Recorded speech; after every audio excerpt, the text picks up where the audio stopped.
তুই এত বেশি কথা বলছিস কা? আমি নিম্বার মানুষ হওয়ার কথার দাম নাই। তোর বড় ভাই বিয়ে করবি, এই কারণে একটু সম্পত্তি আর বেশি লাগবে। জমি তুই কি করিস? জমি তুই চাষ করিস চুকা, জমির থেকে ওটা খুনি। কে ভাই কি হচ্ছে? চাষ করবো না মানে আমাকেই তো বাপের জমি, চাষ করবো না মানে তোমরা ভেউ ছাড়িয়ে দিছি, তুই এই ভেউ চাষ কর। এই যে আমি নগলি যাচ্ছি সাত করে, এখনই জমি মাপ হবি। আমি জমি বেশি লেমো, আমি বিয়ে করবো জানিস না? তা আমার তো জমি বেশি লাগবি।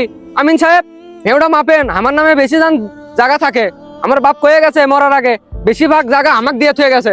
তুই বিয়ে করবো তো আমি কি করবো? বাপের সম্পত্তি তো সমান ভাগে ভাগ হবে, আর বাপটা মরে গেছে 7 দিনও হয়নি। তুই এরই মধ্যে জমা জমি ভাগ করার কথা করছু? বাপটা মরে গেছে 7 দিনও হয়নি, এর মধ্যে তুই কোন হিসেবে জমা জমি ভাগ করার কথা কোস?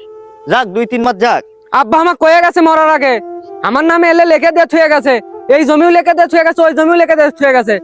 তাও তুই জমির মধ্যে কি করিস? এখনই জমির থেকে ওঠে করছি, জমির থেকে এখনই ওঠ। এই জমির থেকে উঠে যাবো মানে? তোকে লিখে দিয়ে গেছে মানে কি করছ তুই? আব্বা কতদিন তোকে কথা দোষে জেলে জমি তোকে দিবি, মিশে এক কথা কষকে তুই। ভাই আপনি অত কথা কেন না? আপনার বাপ মরার আগে আমাকে ফোন দিছিল, এগুলো সবকিছু আপনি বড় বেটার নামে লিখে দিয়ে গেছে। এই ভাই আপনি মিশে এক কথা কানাম না, আপনি কোনোদিন আমি দেখিনি, কোনোদিন চিনিও নি। আমার বাবা আপনাকে কেমনে চিনবি? আর আমার বাপ আপনি কতদিন ফোন দিচ্ছে, মিশে এক কথা করছেন না, এটা দালালি করে বেচছেন। তোকে হাতে কথা কয় আমি বুঝছি, আমার মেম্বার সাহেবের কাছে বিচার দেওয়া লাগবে, মেম্বারের কাছে যাই। আমার বাপের জমি সমান ভাগ হবে, সমান ভাগ না করে ওই করে বেশি বেশি ভাগ। তুই বিয়ে করবি সেটা তোর ব্যাপার। বাপ 7 দিন না যেতি তারা জমি ভাগ করার চেষ্টা করিচ্ছে। হ্যাঁ দেখিস মিম্বারে হসে কি, মিম্বারের কাছে যাই হবি। দেখিস জমির থেকে তুই আগে ওঠে। জন সবগুলো জমির কি খবর বার্তা? কতজন কি করলো? মেম্বার সাহেব এত তাড়াহুড়ো করে আলো, কি সমস্যা? দেখেন না মেম্বার সাহেব, আমার বাবা মারা গেছে 7 দিনও হয়নি, আর আমার ভাই সম্পত্তি ভাগাভাগি করতে চাচ্ছে। সে সম্পত্তি ভাগ করবে ঠিক আছে, কিন্তু সে বলতেছে ওকে নাকি সম্পত্তি বেশি দেওয়া লাগবে। কোন এটা একটা কোনো কথা হলো? আপনি আর বিচার করে দেন।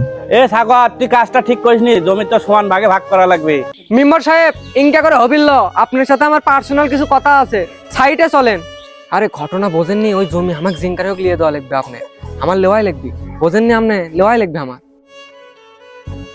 টেনশন নাই, জমি যার দরকার তোকে লিয়ে দেওয়ার ব্যবস্থা আমি করবো। সমস্যা কি? আমি তো আছি নিম্বার মানুষ। হ্যাঁ মেম্বার সাহেব তাই করেন। আছি সমস্যা নাই। আমি নিম্বার সাহেব, আমার কথা তোকে রাখা লাগবে। তোকে 2 ভাগ যেটা করে দেবো সেটাই করা লাগবে। তোর বড় ভাই বিয়ে করবি, এই কারণে একটু সম্পত্তি আর বেশি লাগবে। এখনকার মেয়ের বাপেরা অর্থ সম্পদ চাকরি না হলে মেয়েরা কোনো বিয়ে দিতে চায় না, এই কারণে একটু সম্পদ বেশি দেওয়া লাগবে। না মেম্বার সাহেব, আপনি এটা কি রকম বিচার করলেন? এটা একটা বিচার হলো, সম্পত্তি তো সমান ভাগাভাগি হবে। তুই এত বেশি কথা বলছিস কা? আমি নিম্বার মানুষ হওয়ার কথার দাম নাই। তা ডাকছু কি জন্য? যে বিচার করছি এটাই রাইট। নিম্বার মানুষ আমি, আমার কথা তো একটা দাম আছে।